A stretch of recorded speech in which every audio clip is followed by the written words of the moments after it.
Madhya Pradesh Congress committee के वरिष्ठ नेता व पूर्व पीसीसी अध्यक्ष सुरेश पचौरी निजी कार्य के लिए इंदौर पहुंचे।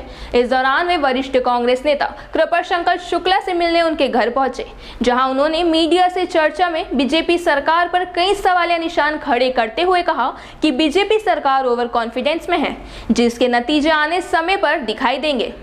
सुरेश पचौरी ने मीडिया से चर्चा में कहा कि महामारी के दौर में बीजेपी सरकार द्वारा किसी भी तरह की कोई व्यवस्था नहीं की गई थी।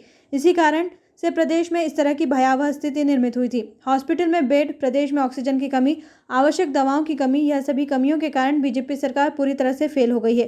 क्योंकि पिछले ही कुछ माह पहले स्वयं मुख्यमंत्री द्वारा होशंगाबाद में ऑक्सीजन प्लांट का शुभारंभ किया गया था और कहा गया था कि यह 3 माह में शुरू हो जाएगा, लेकिन आज 6 माह से अधिक वक्त हो चुका है, लेकिन अभी तक शुरू नहीं हुआ है। इसी के साथ केंद्र सरकार पर भी हमला करते हुए उन्होंने कहा कि कोरोना महामारी के दौरान रेमडेसिविर का निर्माण जो कंपनी कर रही थी और उन 6 कंपनियों के अनुबंध अनुसार केंद्र सरकार उन कंपनियों से तालमेल नहीं रख पाई, इस कारण रेमडेसिविर की कमी देखी गई। कि अगर एक शहर में बताया गया कि इतने कोविड के शिकार हुए हैं और जब उस शहर में अलग अलग मोहल्लों से ब्यौरा इकट्ठा किया जाता है तो कई गुना ज़्यादा होता है।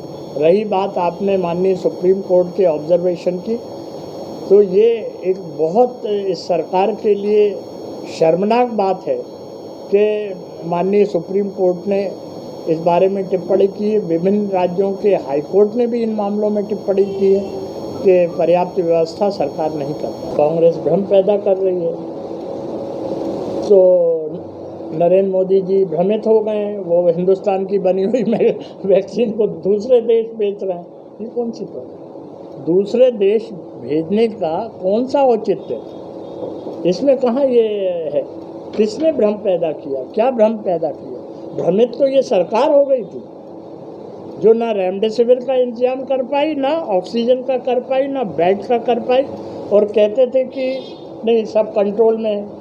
तो जब ये कहते थे कि कंट्रोल में है, एक दिन पहले बयान आता था, दूसरे दिन लोग सड़क पे आ जाते थे कि भाई कंट्रोल में ही है, तो फिर डरने की क्या आवश्यकता, और फिर और शिकार हो जाते थे। बढ़ती हुई महंगाई को लेकर पचौरी ने केंद्र सरकार पर निशाना साधते हुए कहा कि जब केंद्र में सरकार कांग्रेस की थी, उस समय क्रूड ऑयल के तेल के दाम कई गुना तेज थे।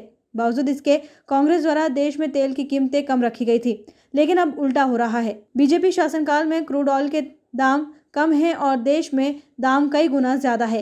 रसोई गैस के दाम भी दिन पर दिन बढ़ते जा रहे हैं। चुनाव में विजय हासिल करने के लिए पूरी तैयारी कर रही है, और जिस ढंग की ओवर कॉन्फिडेंस में भारतीय जनता पार्टी है, उसकी वही स्थिति होगी जो वो दमोह उपचुनाव को लेकर कह रहे थे। प्रदेश की जनता और देश की जनता भारतीय जनता पार्टी की सरकार से त्रस्त है। ये जो चुनाव अब होंगे, उपचुनाव, ये 2 पार्टियों के बीच मात्र नहीं होंगे, ये जनता चुनाव लड़ेगी। मुद्दे क्या होंगे? मुद्दे वही जो आपने शुरू किए हैं अभी हमसे पूछना, महंगाई, कोविड की पर्याप्त व्यवस्था नहीं करना, उसका सामना करने के लिए जो वादे किए गए थे वो पूरे नहीं करना, किसानों की परेशानी, नौजवानों की बेरोजगारी, कानून और व्यवस्था की बिगड़ी हुई स्थिति, यही सब मुद्दे रहे।